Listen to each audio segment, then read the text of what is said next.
نوجوان ساتھی، اللہ تبارک و تعالیٰ کا لاکھ لاکھ شکر اور احسان ہوا کہ اللہ تبارک و تعالیٰ نے ہمیں جمعہ کی نماز کے لیے آنے کی توفیق فرمائی۔ ابھی جو ملک کے حالات ہیں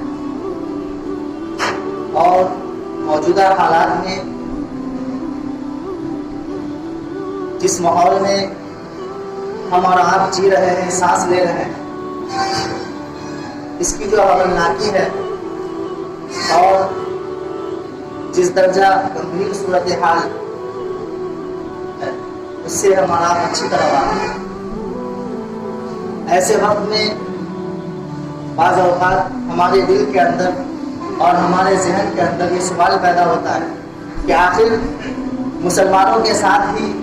اتنی پریشانیاں، اتنی تکالیف اور اس طرح ذہنی اذیتیں کیوں ہو رہی؟ حالانکہ ہم سب کا اس پر ایمان ہے کہ ہم جس اللہ تبارک و تعالیٰ جس پروردگار کو مانتے ہیں اس کا کوئی شریک نہیں، وہ وحدہ لا شریک لہ، قل هو اللہ احد اللہ الصمد، اللہ ایک ہے اور وہ بے نیاز ہے۔ ہم جس نبی کو مانتے ہیں وہ نبی تمام نبیوں کا سردار ہے، سید المرسلین ہے، سید الاولین والآخرین ہے، تمام نبیوں کا یہ سردار ہے۔ اور جس دین کو مانتے ہیں وہ دین آخری دین ہے اور وہ دین مکمل کامل دین ہے۔ اللہ تبارک و تعالیٰ نے فرمایا الیوم اکملت لکم دینکم واتممت علیکم نعمتی ورضیت لکم الاسلام دینا، کہ آج میں نے دین اسلام کو مکمل کامل کر دیا ہے، اس میں کسی طرح کی کسی بھی شعبے میں، کسی بھی زندگی کے کسی بھی شعبے میں کوئی کمی باقی نہیں رہ رہی۔ پھر ایسا کیوں ہو رہا ہے؟ بہت سے ہمارے نوجوان ساتھی ہیں یا ہمارے بڑے بزرگ ہیں اور خود بہت سے مرتبہ بہت سے دانش مداران کے ذہن میں بھی یہ بات آتی ہے۔ اس کا جواب اللہ رب العزت نے ابھی جو میں نے ایک آیت کریمہ تلاوت کی ہے وَلَنَبْلُوَنَّكُمْ بِشَيْءٍ مِّنَ الْخَوْفِ وَالْجُوعِ وَنَقْصٍ مِّنَ الْأَمْوَالِ وَالْأَنفُسِ وَالثَّمَرَاتِ میں جواب دیا۔ اللہ تبارک و تعالیٰ نے فرمایا کہ ضرور بھی ضرور تمہیں آزمایا جائے گا، ایمان والوں کو آزمایا جائے گا، بِشَيْءٍ مِّنَ الْخَوْفِ، خوف دکھا کر، ڈرا کر، دھمکا کر آزمایا جائے گا۔ آج جو خوف کے حالات پورے ملک کے اندر پھیلے ہوئے ہیں یہ کوئی ڈھکی چھپی بات نہیں ہے، ہم سب اس سے واقف ہیں۔ ایک آدمی گھر سے نکلتا ہے اور 20-25 کلومیٹر 50 کلومیٹر سفر کرنے کا ارادہ کرتا ہے تو وہ گھر سے نکلنے کے بعد اور ایریا میں جانے کے بعد 40-50 کلومیٹر کے بعد دل کے اندر یہ خوف محسوس کرتا ہے کہ کیسے ہم وہاں سے اپنی مسافت مکمل کر کے اپنے گھر خیر و خوبی کے ساتھ لوٹ آئیں، کب کوئی بھیڑ اور موت آ جائے یا ہم پر حملہ آور ہو جائے اور وہاں ہمارے ایمان کی اور ہمارے دین کی بولی لگا دے اور ہمیں جبرن کسی ایسی چیز پر جس کی اجازت ہمیں شریعت میں نہیں دی گئی ہے اس کو کرنے کے لیے کہا جائے۔ بالکل ہم مطمئن نہیں ہیں، جب ہم گھر سے باہر نکلتے ہیں تو ہمیں اس کا خدشہ اندیشہ لگا رہتا ہے۔ تو یہ خوف کے ذریعے بھی آزمایا جائے، والجوع اور بھوک کے ذریعے۔ بھوک کی جو حالت ہے ویسے بھی ہندوستان کے اندر اپنے وطن عزیز کے اندر جو مسلمانوں کے لیے نوکری کی سطح ہے، نوکری کی جو سطح ہے وہ 4% سے بھی کم ہے، وہ پہلے تھا۔ اب تو جو مسلمان ہمارے نوجوان ہیں وہ نوکری کے اندر یا کوئی بھی سرکاری جو ویکینسی نکلتی ہے اس کے اندر دور دور تک نظر نہیں آتے۔ یہ تو معاشی حالت ہے ہماری، اور بہت سی جگہ جان بوجھ کر بھی، ایک تو ہمارے یہاں ویسے ہی بدقسمتی سے تعلیم کا عام رواج نہیں۔ بہت سے لوگ جس کو اللہ تبارک و تعالیٰ نے دولت سے نوازا ہے اور اچھی ساری دولت اور ملکیت کے مالک ہیں، وہ اپنے بچوں کو عمدہ سے عمدہ کپڑا پہناتے ہیں، اپنے بچوں کو عمدہ سے عمدہ کھلاتے پلاتے ہیں، لیکن اپنے بچوں کو اچھی تعلیم نہیں دیتے، اپنے بچوں کو معیاری تعلیم نہیں دلاتے۔ تو ایک طرف جہاں ہماری کمی بھی، اس میں ہم سب خود اس کے جو ہے گنہگار ہیں اور اس میں شریک جرم ہے کہ ہم سب اپنے بچوں کو تعلیم دلانے کے اگر اور اس امت کے بارے میں یہ کہا جا رہا ہے اور میں ان لوگوں کو سمجھا رہا ہوں، خود بھی اس میں شامل ہوں، کہ جس کی سب سے پہلی وحی جو نازل ہوئی تھی تعلیم کے ذریعے نازل ہوئی، اقرأ بسم ربک الذی خلق، جو پہلی 5 آیتیں غار حرا میں نازل ہوئی تھی وہ تعلیم کے بارے میں نازل ہوئی۔ اس قوم اور اس امت کو بار بار تعلیم کے بارے میں کہا جا رہا ہے، جس کا پہلا حکم اور جس کی پہلی جو وحی کی ابتدا وہ تعلیم کے ذریعے۔ اس قوم کا شیوا یہ ہونا چاہیے وہ دنیا کو تعلیم کا درس دے اور دنیا کو تعلیم کے راستے میں گامزن کرتی، لیکن افسوس صد افسوس کہ آج ہمیں ان کو ہی بار بار کہا جاتا تعلیم کے میدان میں آگے، جہاں ایک طرف ہماری کمی ہے، ہم اپنے بچوں کو تعلیم کی طرف توجہ نہیں دیتے۔ ہمیں چاہیے یہ تھا کہ ہم 2 وقت کی روٹی کھائیں، لیکن اپنے بچوں کو 1 وقت کی روٹی کم کر دیں، 2 روٹی کے بجائے 1 روٹی کھائیں، لیکن اپنے بچوں کو تعلیم کے میدان میں آگے بڑھائیں۔ خاص طور پر جو ابھی مقابلہ جاتی امتحانات ہوتے ہیں، مقابلہ جاتی تیاریاں ہوتی ہیں، IAS ہے، IPS ہے، IIT ہے، اس طرح کی جو شعبہ جات ہے، اس میں اپنے بچوں کو جن کو اللہ تعالیٰ نے مال و دولت سے نوازا ہے، جن کو حوصلے سے نوازا، اپنے بچوں کو آگے بڑھانا چاہیے۔ ایک تو ہماری غلطی ہے، دوسرا نظر انداز بھی کیا جاتا ہے، وہ اس لیے کہ یہ ابھی کی بات نہیں، اس لیے کہ ہم اللہ تبارک و تعالیٰ کے دین کے پیروکار ہیں، ہم اللہ کے نبی صلی اللہ علیہ وسلم کے نام لیوا ہے، اس لیے بھی بہت سی جگہ نظر انداز کیا جاتا ہے۔ وَنَفْسٍ مِّنَ الْأَمْوَالِ وَالْأَنفُسِ وَالثَّمَرَاتِ، اور جانوں کے ذریعے بھی آزمایا جائے گا، مال کے ذریعے، جان کے ذریعے بھی آزمایا جائے گا۔ ابھی میں نے کہا کئی واقعات ہمارے یہاں پیش آ چکے ہیں، کبھی اخلاق کے ساتھ سالیاں پیش آتا ہے، کبھی اس طرح کے اور بھی کتنے نوجوان ہیں جن کے ساتھ ایک اچانک بھیڑ آتی ہے اور اسے قتل کر دیتی ہے، شہید کر دیتی ہے۔ میرے محترم بزرگوں اور دوست، یہ ابھی کی بات نہیں جس دور سے گزر رہے، بلکہ شروع دور میں جو اسلام کا ابتدائی دور تھا، جو مکے کا دور تھا، اس وقت بھی اللہ کے نبی صلی اللہ علیہ وسلم کو ستایا گیا، تکلیفیں دی گئی، اذیت دی گئی، پریشانیاں برداشت کرنی پڑی۔ آپ صلی اللہ علیہ وسلم کے ساتھ جو لوگ اسلام کے آغوش میں آئے تھے اور جنہوں نے اسلام کو قبول کیا تھا، ان لوگوں کو بہت ساری پریشانی اٹھانی، یہاں تک کہ جب نبوت کو 7 سال ہو گیا، 7ویں نبوت کو، نبوت کے 7 سال گزرنے کے بعد حضور صلی اللہ علیہ وسلم اور بنو ہاشم جو حضور صلی اللہ علیہ وسلم کو ماننے والے تھے اور ایمان لانے والے تھے، ان کو شیب ابی طالب نے قید کر دیا۔ اور یہی نہیں بلکہ سماجی بائیکاٹ، کوئی سماج کا کوئی بھی آدمی ان سے لین دین نہیں کر سکتا، ان سے ملاقات بات نہیں کر سکتا، ان سے لین دین معاشی کسی بھی طرح کا جو لین دین نہیں کر سکتا۔ اور یہ 1 دن 2 دن 4 دن 5 دن کا سلسلہ یہ نہیں رہا، بلکہ تقریباً 3 سال تک، یعنی نبوت کے 10ویں سال تک یہ سلسلہ جاری رہا۔ آپ اندازہ لگائیے کہ جس چھوٹی سی جو قوم جماعت تھی، اس کا بائیکاٹ پورے سماج سے کر دیا گیا، اور باہر سے بھی کوئی ان کے پاس جو ہے کوئی رسد وغیرہ نہیں آتا تھا، بھوک سے بچے بلبلا رہے، بھوک سے یہ حال تھا لوگوں کا، وہ درخت کے چھالے کھانے پر مجبور، درخت کی پتیاں کھانے پر مجبور۔ اور یہی نہیں، بھوک کی وجہ سے اب بھوک کو برداشت کرنے کے لیے، بھوک کو دبانے کے لیے اپنے پیٹ پر کھجور کی ٹہنیوں کو باندھنے پر مجبور، اپنے پیٹ پر چمڑے کے دستوں کو باندھنے پر مجبور ہو گئے، اپنے پیٹ پر پتھر باندھنے پر مجبور ہو گئے، تاکہ بھوک کی شدت میں کمی آئے اور بھوک کا احساس ہو۔ یہ اسلام کے ابتدائی دور کی بات ہے، جو مکے کا 10 سالہ دور ہے، وہ بہت تکلیف اور پریشانیوں سے بھرا ہوا۔ ابھی وہ قید و بند کا زمانہ ختم نہیں ہوا تھا کہ اس کے بعد اسی سال جو ابو طالب حضور صلی اللہ علیہ وسلم کے چچا تھے، بھلے ہی وہ آپ کے ہاتھ پہ اسلام نہیں لائے، لیکن انہوں نے حضور صلی اللہ علیہ وسلم کی بہت مدد کی، ہر طریقے سے اسی سال وہ گزر جاتے۔ یہ قید کا زمانہ ختم ہوتا ہے بائیکاٹ کا، اس کے بعد وہ بھی گزر جاتے۔ ادھر ام المؤمنین ہے خدیجہ رضی اللہ عنہا، جو اسلام میں سب سے زیادہ جنہوں نے شروع میں اس زمانے میں مدد کیا تھا اور مالی معاونت کی تھی، اور حضور صلی اللہ علیہ وسلم کو تسلی دینے کا کام کیا تھا، جس سے حضور صلی اللہ علیہ وسلم کی اولادیں ہوئی، 4 اولاد انہی سے ہوئی، ان کا بھی انتقال ہو جاتا ہے۔ اس لیے آپ صلی اللہ علیہ وسلم نے اس سال کو عام الحزن کہہ دیا، تبوک کا سال۔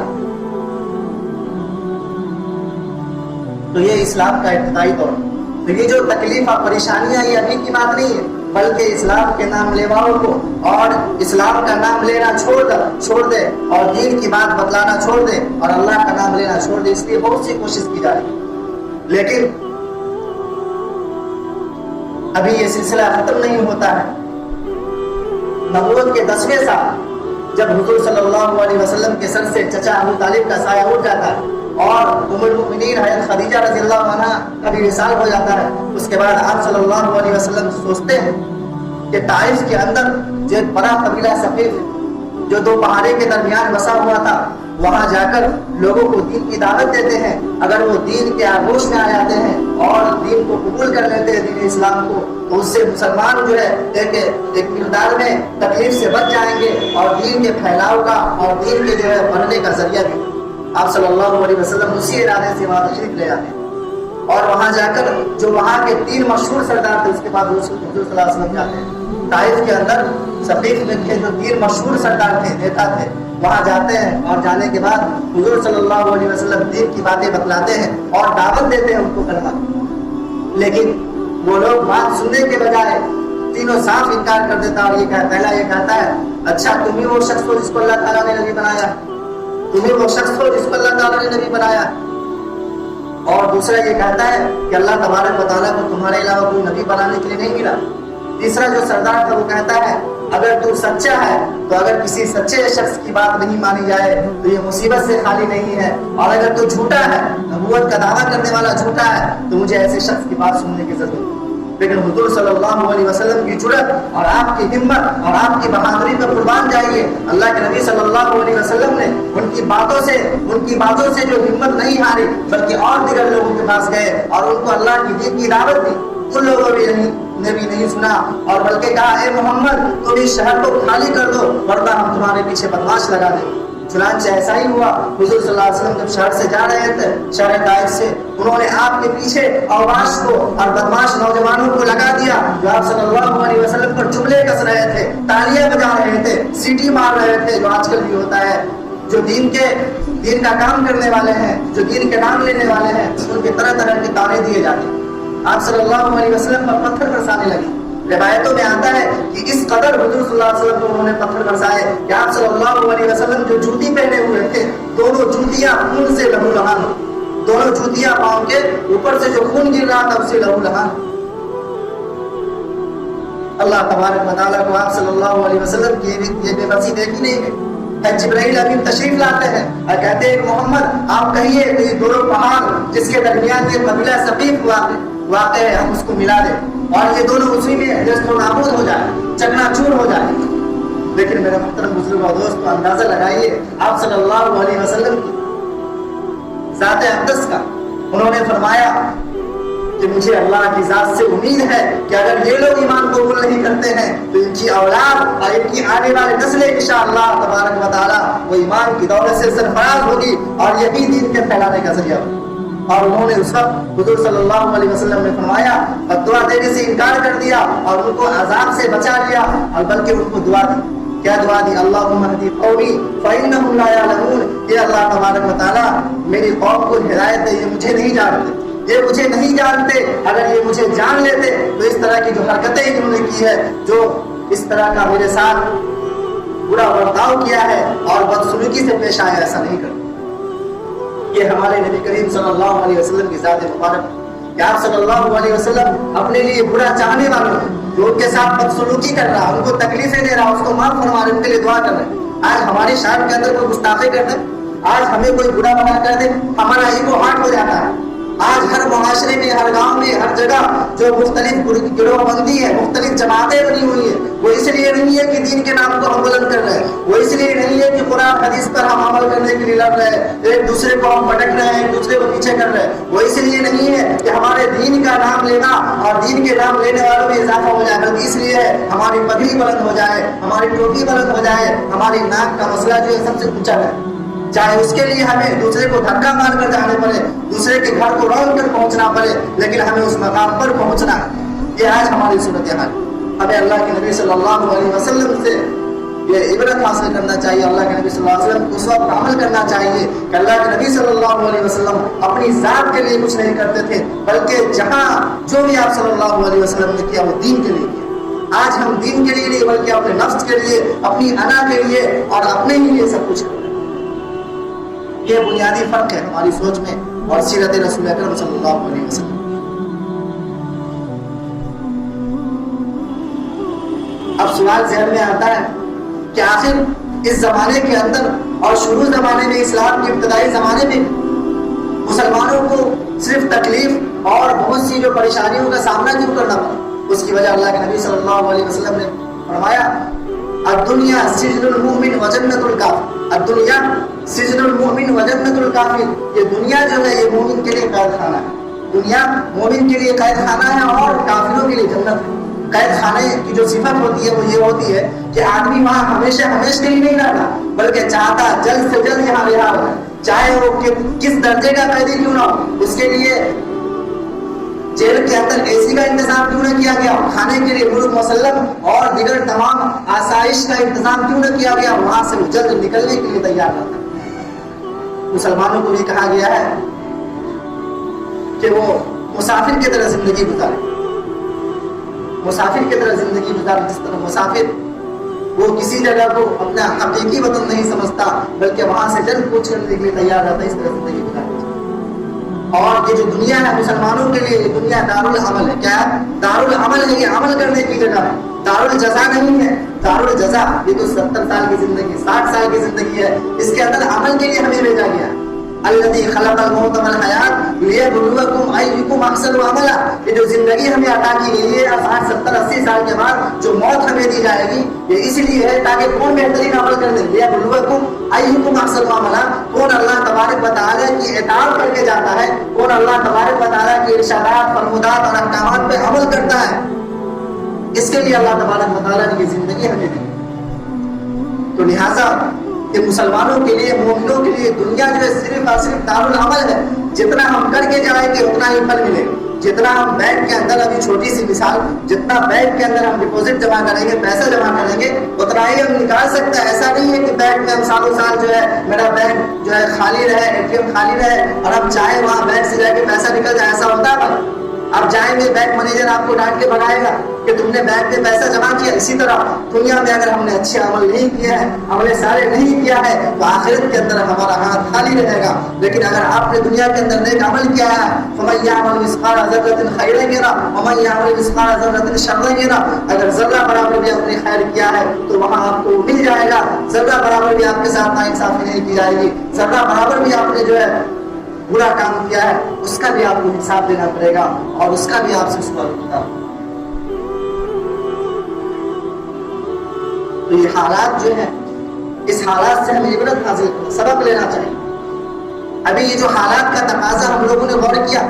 اگر اس حالات کے باوجود بھی ہمارے صفوں میں اتحاد و اتفاق پیدا نہ ہو، یہ جو حالات ملک کے ہیں اس کے باوجود بھی ہم اس کے وجوہات ہی معلوم کرتے رہے کیوں ہو رہا ہے، یہ فلاں کی وجہ سے ہو رہا ہے، یہ فلاں کی وجہ سے ہو رہا ہے، ہم اس کے اسباب اور وجوہات ہی معلوم کرتے رہے، لیکن جو اس کا اصل مقصد ہے اور اس سے عبرت اور سبق حاصل کرنے کی چیز جو ہے، ہمارے صفوں کے اندر ابھی بھی اگر اتفاق اور اتحاد پیدا نہیں ہوا، ہم نے قومی اور سماجی یکجہتی سے کام نہیں لیا بلکہ اپنی اپنی ٹوپی اور پگڑی جو ہے بڑھانے کے لیے اور اپنا سکہ جمانے کے لیے کام کیا، تو آگے چل کے ہمارا کیا حال ہوگا؟ سب عقل مند آدمی خود بخود سوچ سکتے ہیں۔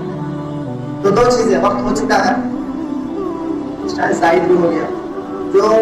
موجودہ حالات سے جو ہمیں سبق لینا ہے ایمان والے کے ساتھ، اور بہت سے میں نے ایک بات بول کے اپنی بات ختم کرتا ہوں۔ ابھی بقرعید کا وقت تھا 2-3 دن پہلے، ہمیں دوسروں سے